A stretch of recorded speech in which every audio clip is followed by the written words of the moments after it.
Hello everyone, it is Lunar here, and today I'm going to be getting into what I really want this channel to be about. Basically what I'm going to do is I'm going to sit here and I'm going to explain Harry Potter history, theories, such like that, and it's highly inspired by the channel Movie Flame and Super Carlin Brothers, so go check them out because I think they're really interesting to watch. And that's what inspired this entire thing. I will make videos of me playing like other games and stuff, but I just want most of my channel to be about this. With a sideline branch and some other type of videos. So I'm going to be finally starting that today by explaining, because most of this is going to be Wings, Fire, and Harry Potter, my favorite series of all time. So what am I explaining today? The history of Ilvermorny.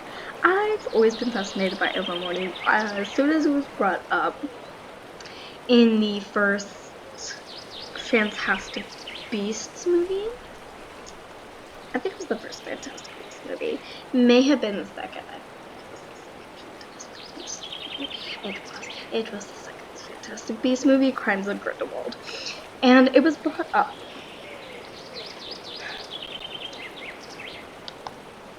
So, when it is first brought up,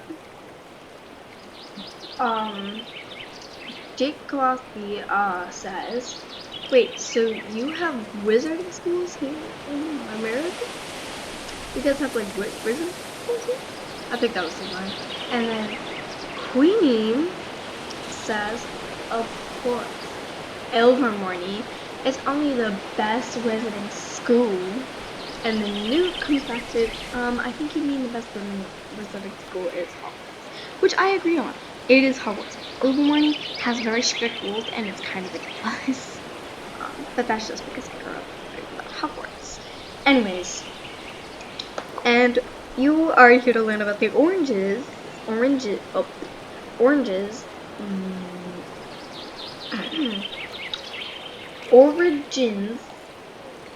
of Ilvermorny, and I'm here to explain. So if you go to Pottermore, J.K. Rowling has this whole entire thing explaining it. I have it pulled up, you guys just can't see it. So, the Great this is all found in the Wizarding World of Pottermore, and this is all written by J.K. Rowling. The Great North American School of Magic was founded in the 17th century. It stands at the highest peak of Mount Greylock, where it is consumed from non-magic gaze by a variety of powerful enchantments, which sometimes manifest in a wreath of misty cloud. So, the Irish begin. Isolde Sayre was born around 1603. The 1600s, so 1603. And spent her earliest childhood in the valley of Cumlachra, I think that's how you say it, County Kerry, in Ireland. She was the offspring of two pure-blood wizarding families. Her father, William Sayre, was a direct descendant of the famous Irish witch Morrigan, an animagus whose creature form was a crow. William nicknamed his daughter Morrigan for her efficiency to all natural things when she was young. Her early childhood was idyllic, with parents who loved her and were quietly helpful to their Muggle neighbors, producing magical cures for humans and livestock alike. However, at 5 years old, an attack upon the family home resulted in the death of both of her parents. Isolde was rescued from the fire by her mother's strangled sister, Gormley Bott, who took her to the neighboring valley of Cumlachra, or Hag's Glen, and raised her there. As Isolde grew, she came to realize that her savior was in reality her kidnapper and the murderer of her parents. Unstable and cool, Gormley was a fanatical pureblood who believed that her sister's helpfulness to her Muggle neighbors was setting Isolde upon a dangerous path to intermarriage with a non-magical man. Only by stealing the child, Gormley believed that her daughter would be brought back the right way. Raised in the belief as a descendant of both Morgan and Salazar Slytherin, she ought to associate only with pure bloods. Gormlaith set herself to be the model, thought assault needed by forcing the child to watch, as she cursed and jinxed any muggle or animal that strayed too near to their cottage. The community soon learned to avoid the place where Gormlaith lived, and from then on could only contact Isolde had the villagers she had once been friends with was when local boys threw stones at her as she played in the garden. Oh no. Gormlaith refused to allow Assault to take her place at Hogwarts when the letter arrived, on the basis that Assault would learn more at home than at a dangerously egalitarian establishment full of mudbloods. However, Gormlaith herself had attended Hogwarts and told Assault a great deal about the school. In the main, she did this to degenerate the place, lamenting that Salazar Slytherin's plans for the purity of wizard kind had not been fulfilled. To her niece, isolated and mistreated by an aunt she believed to have been at least half insane, Hogwarts sounded like a kind of paradise, and she spent much of her teens fascinated about it. For 12 years, Gormlaith enforced Isolde's cooperation and isolation through powerful dark magic. At last, the young woman developed sufficient skill and courage and escaped by stealing her aunt's wand, for she had never been permitted her own. The only other object that Assault took with her was a gold brooch, the shape of a Gordian knot that had once belonged to her mother. Assault then fled the country. Scared of Gormlaith's retribution and her prodigious tracking powers, Assault moved first to England, but long Gormlaith was on her tail, determined to hide in such a way that her adoptive mother would never find her. Assault cut off her hair, masquerading as a muggle boy called Ilias Story. She set sail for the New World on the Mayflower, 1620. Assault arrived in America among the earliest Muggle settlers. Muggles are known as no-mages in the American wizard community, from no magic. Once on arrival, she vanished into the surrounding mountains, leaving her erstwhile shipmates to suppose that Ilias Story had died of the harsh water.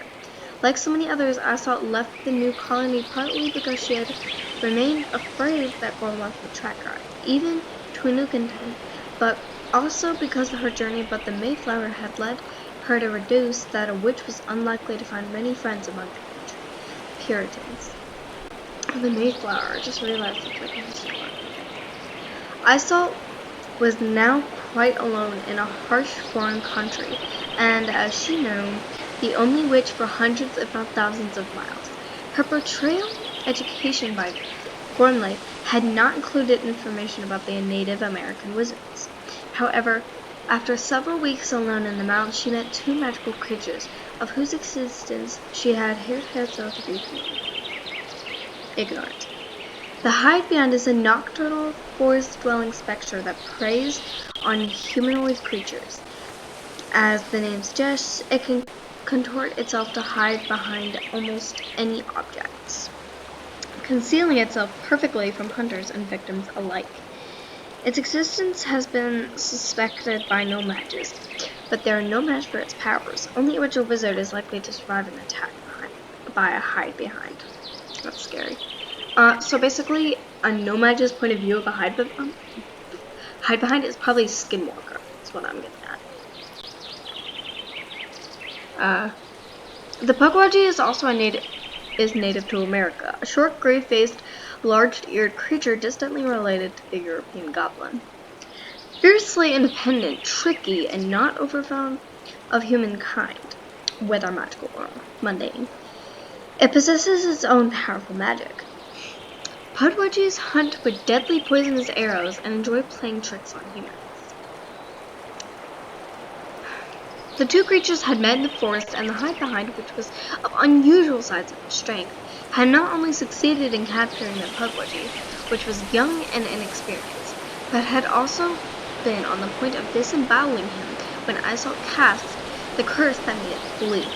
Unaware of the Pukwudgie too was exceptionally dangerous human, Isolde picked him up, carried him to her makeshift shelter, and nursed him back to health. If you don't know what disemboweling means, it means literally cutting somebody open and taking all their organs. That's really disgusting.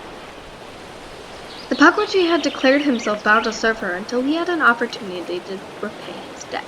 He considered it a great humiliation to be in debt to a young witch, foolish enough to wander around in a strange country, where Pukwudgies or hide-behinds might have attacked her at any moment.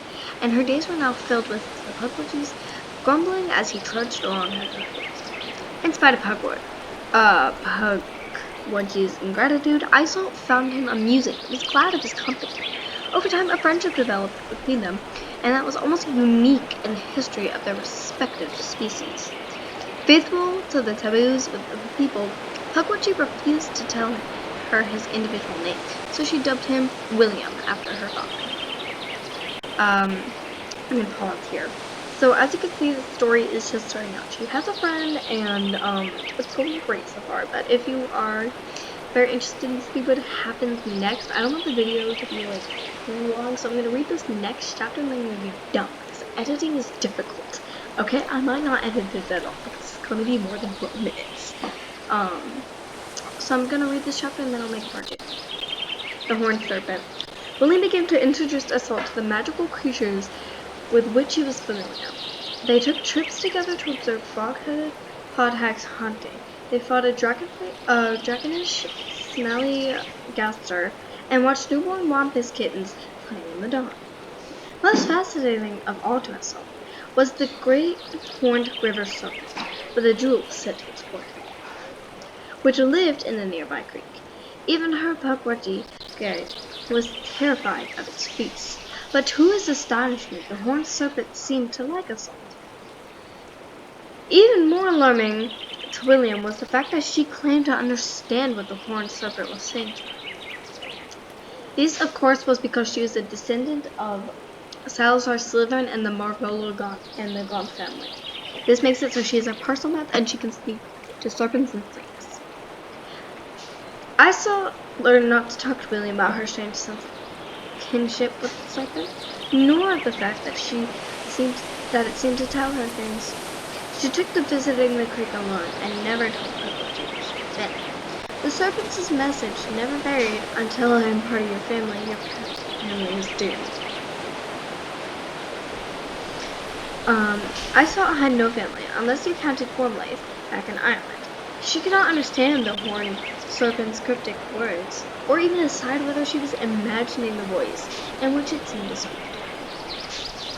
So that was a short chapter, but I'm going to end it there because this video is already like 13 minutes long, and come back with part 2 if you want to learn more about the history of Ilvermorny, and I will be making more videos such as this. So tell me, what else you would like to learn the past of, or what other theories you would like to hear.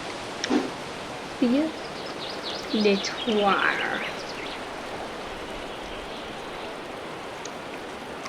What are you still doing here, huh?